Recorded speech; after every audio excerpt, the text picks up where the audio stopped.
I'm joining the symposium from the land of the Wongal people of the Eora Nation. It is a great pleasure to be here, and a big shout out to Michael and Madeline for organizing such a fantastic event. My research is in the field of digital war, particularly the ways in which digital technologies and media are transforming how wars are fought, experienced, represented, known, remembered, but also ignored and forgotten. And my specific interest lies in the forms of human sociality that emerge at the backdrop of military conflict. I also teach digital arts, and so in today's presentation, I would like to focus on the aesthetic of resistance in the age of macroscopic surveillance. So this is just a bit of a theoretical framework that I'm adopting. In this presentation, I'm drawing inspiration on Paul Virilio's work by Jonathan Crary, in understanding that vision has been historically constructed, and there are certain kinds of relations that emerge between an observing subject and modes of representation. We can talk about indexicality in this instance, which refers to the existential bond between the copy and the reality. But we can question that concept in this presentation as well. And so as we are developing the new techniques of the observer, the older and more familiar modes of seeing coexist with these new forms of vision, and changes in the nature of visuality predicate the changes of mimetic capacities and also changes in social practices that accompany those mimetic capacities.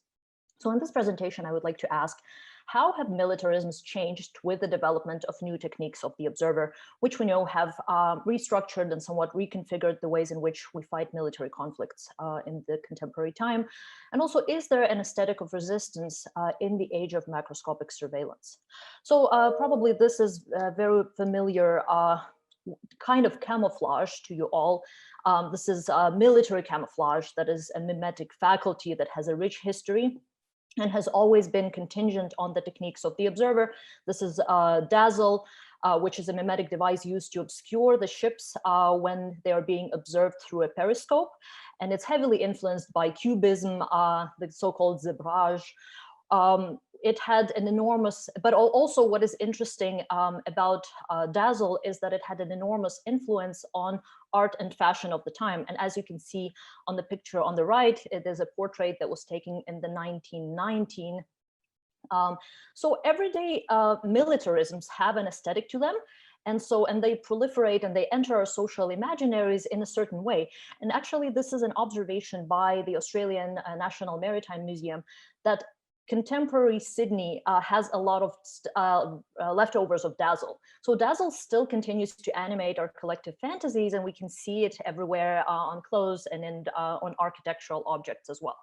And the interesting observation here is that camouflage does not necessarily have to blend into the environment as long as it's able to deceive or confuse the observer.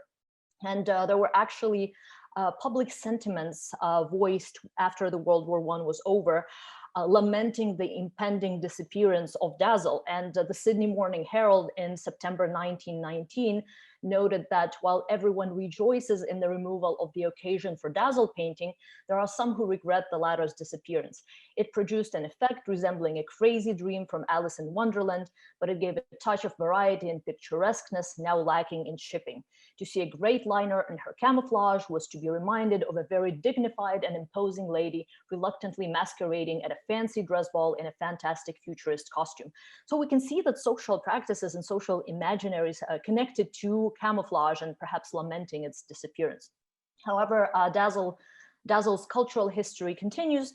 This is the computer vision Dazzle camouflage that draws inspiration on those times and that is aimed at preventing facial recognition. However, while doing that, it also makes the subjects stand out to a human observer. And so there is certain aesthetic of resistance to signature devices of contemporary power that I would like to investigate today.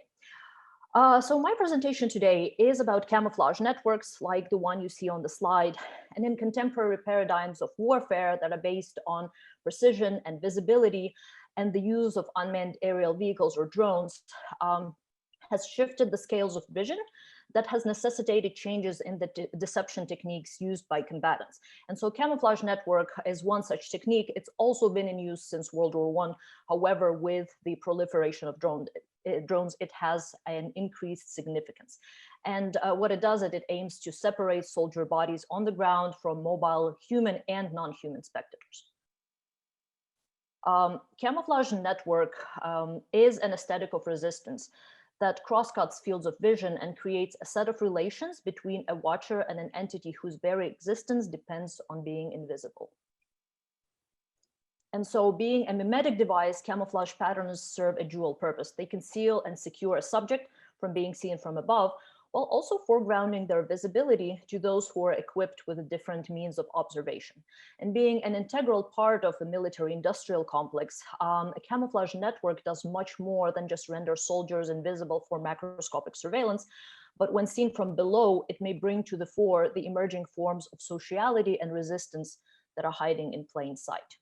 And so in Ukraine, where I'm from, this camouflage network has become a central object of a craftivist movement, where it remediates a large-scale collective effort to resist a creeping occupation of the country by Russia, which is ongoing since 2014.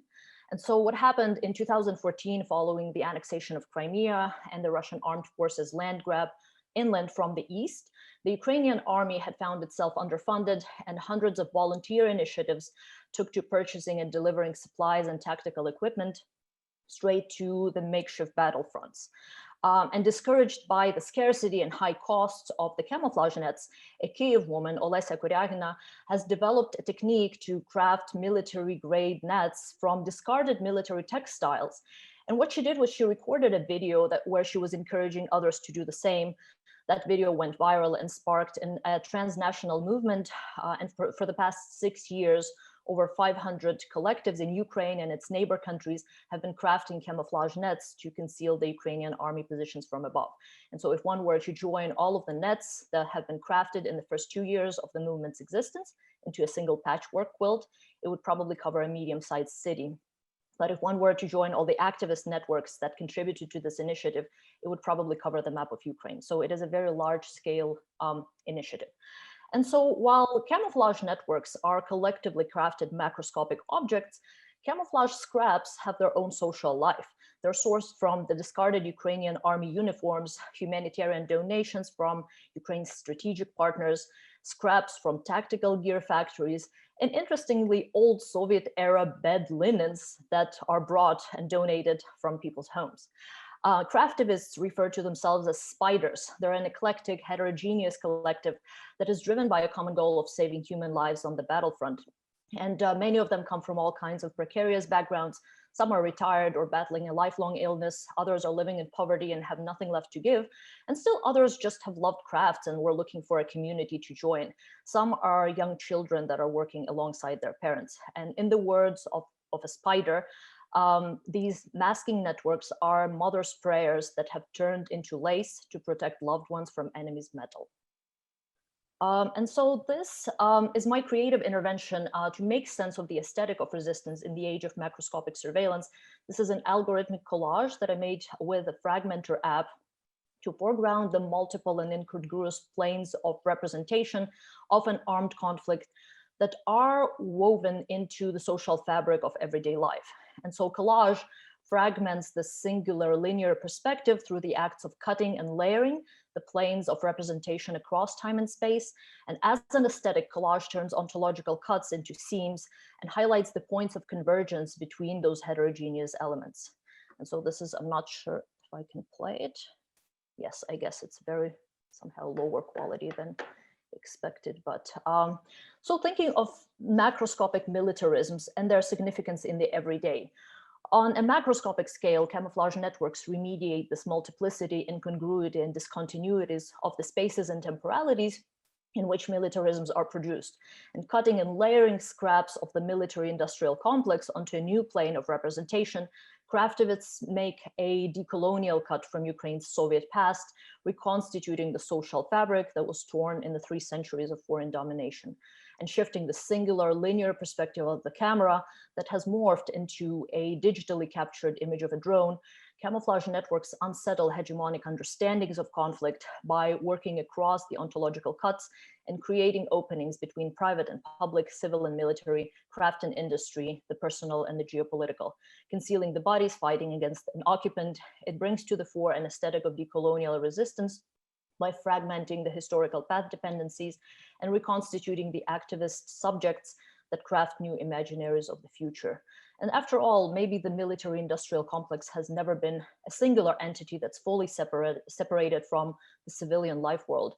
Instead, perhaps war can be better imagined and understood as a military vernacular battlefront assemblage, a multiple frame image where the fragments of violent past may be reclaimed, reappropriated, reterritorialized into textiles that bring people together to save lives. Thank you.